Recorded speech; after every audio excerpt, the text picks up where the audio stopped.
이 이야기는 몇 년 전 서울의 한 외곽 마을에서 실제로 일어난 일이라 전해져 내려온다. 그 마을은 도시의 화려함과는 거리가 멀었지만 그 고요함 덕분에 많은 사람들이 마음의 안식을 찾곤 했다. 그러나 그 마을에는 한 가지 기이한 사건이 있었으니 사람들은 그것을 밤의 방문자라고 불렀다. 모든 것은 한여름 밤에 시작되었다.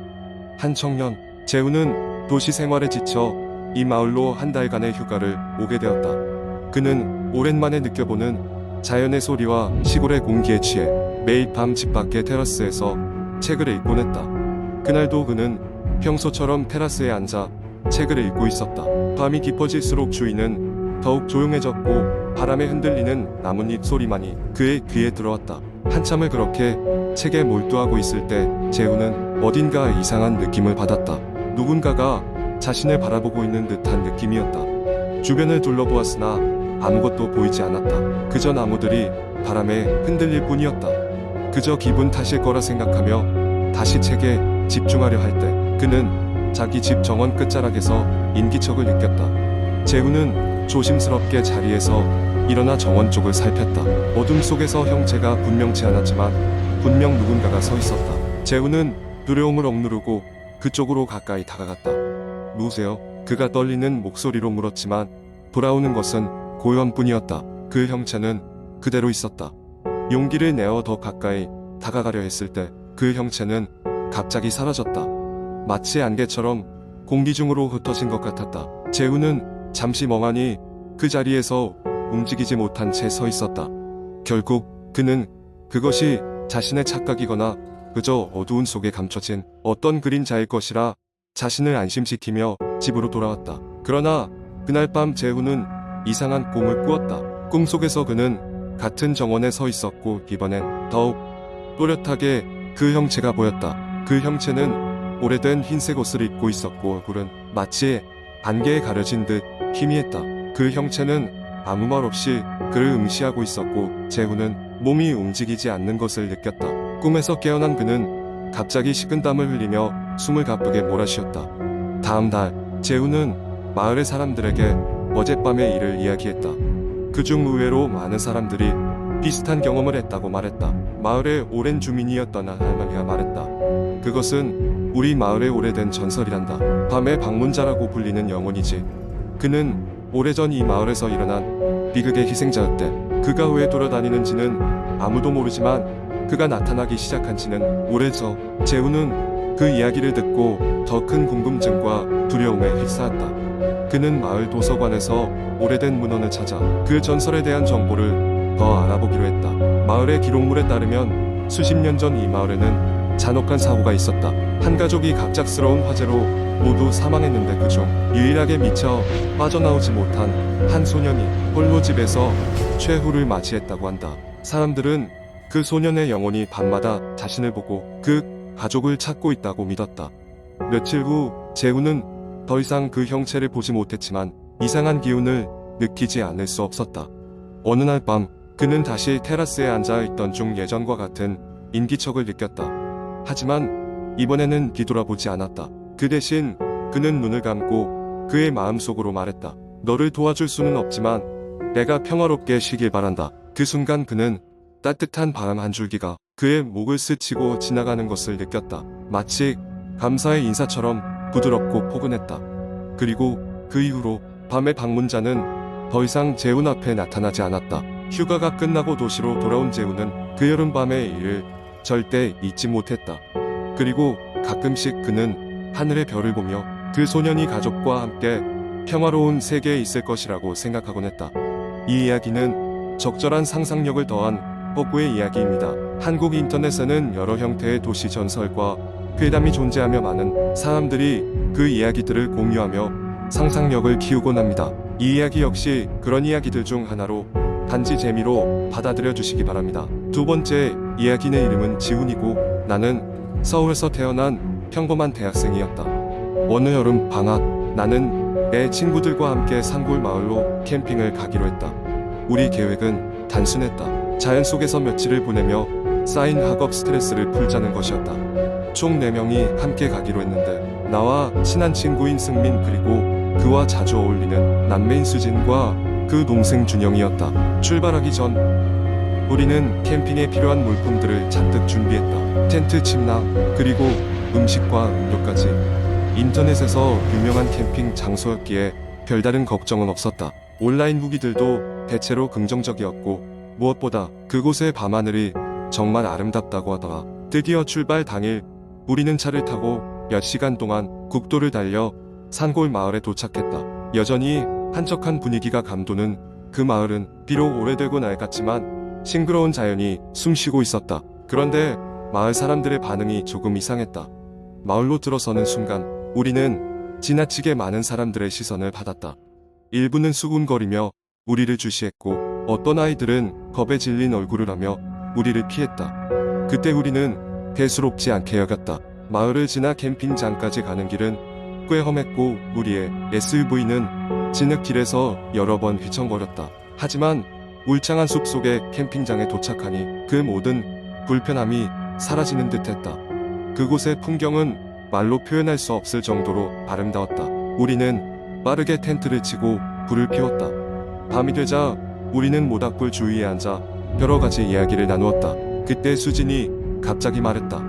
여기 근처에 귀신이 자주 출몰한다는 소문 들어봤어. 우리는 모두 흥미로워하며 고개를 끄덕였다. 수진은 인터넷에서 본 이야기라며 이야기를 풀어가기 시작했다. 옛날에 이 근처 마을에 살던 한 여인이 있었대. 그녀는 사랑하는 남자를 기다렸지만 그는 돌아오지 않았어. 그러다가 그 여자는 마음의 병을 얻어 죽고 말았어.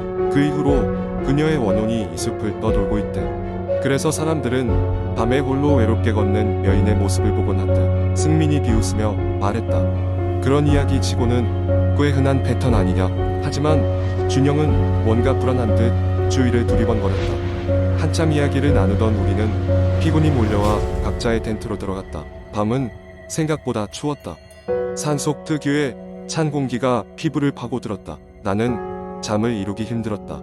그런데 어디선가 여자의 흐느끼는 소리가 들려왔다. 처음엔 바람 소리 같아서 대수롭지 않게 여겼지만 그 소리는 점점 가까워졌다. 침낭 속에서 눈만 껌뻑이며 소리가 나는 쪽을 주시하다가 끝내 용기를 그거다. 밖에는 달빛이 숲을 은은하게 비추고 있었다.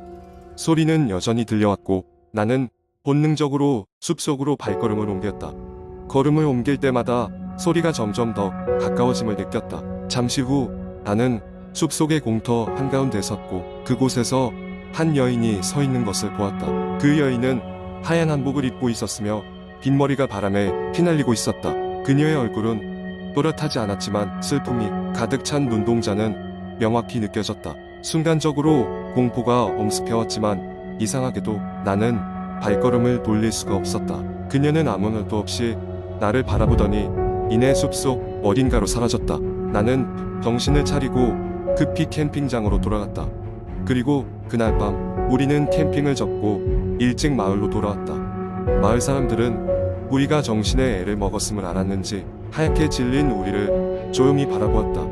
이후로도 나는 그 여인의 모습이 잊혀지지 않았다. 그날 이후로 친구들과 나는 그 일에 대해 단 한 번도 입 밖에 내지 않았고 마을 근처로 다시는 가지 않았다. 때때로 그날의 경험이 꿈에 나타났지만 그것이 단순한 꿈인지 아니면 그 여인이 보내는 어떤 신호인지는 알 수 없었다. 하지만 한 가지는 분명했다. 그 숲엔 그녀가 아직도 서성이고 있었다는 것이다. 세 번째 이야기. 몇 년 전 나는 서울의 한 대학에 합격하면서 서울로 상경하게 되었다. 캠퍼스 생활을 기대하고 있었지만 기숙사 추첨에서 탈락하는 바람에 나는 하숙집을 알아봐야 했다. 여러 곳을 알아보던 중 학교에서 조금 떨어진 곳에 위치한 한 하숙집이 마음에 들었다. 집주인은 40대 중반의 친절한 여성이었고 방도 깔끔해 보였다. 가장 중요한 것은 다른 하숙집들보다 월세가 저렴했다는 점이었다. 나는 망설임 없이 계약을 하고 짐을 옮겼다. 하숙집 삶은 평범한 듯 시작되었다. 집주인 아주머니는 손맛이 좋아서 아침과 저녁에 제공되는 식사는 항상 맛있었다. 다른 하숙생들은 되게 조용하고 각자 공부에 몰두하는 타입이었다. 하지만 내가 이곳에 살기 시작하고 한두 달쯤 지났을 무렵 조금씩 이상한 일이 생기기 시작했다. 첫 번째로 이상한 조짐은 밤마다 들리던 소리였다. 처음에는 그냥 창문 너머 바람 소리나 집이 낡아서 나는 소리라고 생각했다. 그러나 소리는 점점 더 명확해졌다. 귀기 어린 속삭임과도 같은 그 소리는 마치 누군가 내 방벽 너머에서 치근거리며 대화를 나누는 것 같았다. 그 소리가 들릴 때마다 몸서리가 쳐졌지만 별다른 수가 없었다. 다른 하숙생들에게 물어봐도 그런 소리는 듣지 못했다고 했다. 둘째, 하숙집 지하실이었다. 집주인은 지하실에 들어가지 말라고 엄격히 경고했다. 그곳은 다용도실이라 위험한 물건들이 많아 사고라도 나면 큰일이 날 거라고 하셨다. 나는 그 말을 믿고 처음에는 지하실 근처에 가지도 않았다. 하지만 어느 날 밤 호기심이 나를 이끌었다. 그날 소음이 유난히 심했기 때문이다. 무작정 소리의 근원지를 찾던 난 계단을 내려가 지하실 문 앞에 섰다. 아치형 문틈 사이로 겨우 손이 들어갔고 문은 약간의 힘으로 열렸다. 지하실은 어둡고 차가웠다. 습기 찬 공기가 코를 찔렀고 곰팡내가 진동했다. 전등 스위치를 찾아보려고 더듬거렸지만 아무것도 찾을 수 없었다. 휴대폰 불빛을 켜고 주위를 비추었을 때 눈에 들어온 것은 수많은 낡은 가구들과 먼지 쌓인 짐들이었다. 그리고 중 이상하게 정돈된 의자와 책상 세트 앞에 풀리지 않은 줄이 놓여 있었다. 누군가가 여기에 앉아 있었던 것 같은 느낌이 들었다. 날이 갈수록 나는 추운 계절임에도 불구하고 이유 없이 소름이 돋고 무거워지는 느낌을 받았다. 꿈속에서는 낯선 사람이 지하실로 나를 이끌고 문이 닫히는 장면이 반복되었다. 누군가의 시선이 항상 나를 주시하고 있다는 기분, 소름 돋는 감각들이 나를 미치게 할 것만 같았다. 결국 나는 더 이상 참고 이를 수 없었다. 하숙집을 떠나기로 결심하고 집주인에게 그만두겠다고 했을 때 그녀는 아무렇지 않게 고개를 끄덕였다. 마치 내 결정을 이미 예상했다는 듯한 태도였다. 이는 더욱 나를 불안하게 만들었다. 떠나기 전 나는 인터넷을 통해 그 지역과 하숙집의 과거에 대해 찾아보았다. 놀랍게도 바로 몇 년 전 그 하숙집에서 한 대학생이 실종된 사건이 있었다는 사실을 알게 되었다. 그러나 아무런 흔적도 찾지 못한 채로 사건은 미궁에 빠졌다고 했다. 나는 서둘러 짐을 싸서 그곳을 빠져나왔다. 하지만 떠난 뒤에도 악몽은 계속되었다. 그 지하실에서 들리던 소리, 풀리지 않은 긴 줄, 이상하게 조용했던 다른 하숙생들, 모든 게 머릿속에서 떠나지 않았다. 그 후 나는 서울을 떠나 다른 지역의 대학으로 전학을 갔다. 그리고 나서도 한동안 공포에 시달렸지만 시간이 지나면서 서서히 잊혀졌다. 지금도 가끔 그 집 생각이 날 때면 그곳, 그 하숙집에서는 대체 무슨 일이 벌어졌던 것인지 지금도 여전히 누군가가 그 집 지하실에 속삭임을 남길지 궁금해지곤 한다. 누군가 내게 그 집에 다시 돌아가 보라고 하면 나는 과연 어떤 선택을 하게 될까? 하지만 나는 아마도 두 번 다시 그곳에 가고 싶지 않을 것이다. 이 이야기가 진실인지 아니면 단지 어린 시절의 헛된 상상력의 소선인지 스스로도 확신할 수 없지만 몸서리치기 싫은 경험이었던 것은 분명하다.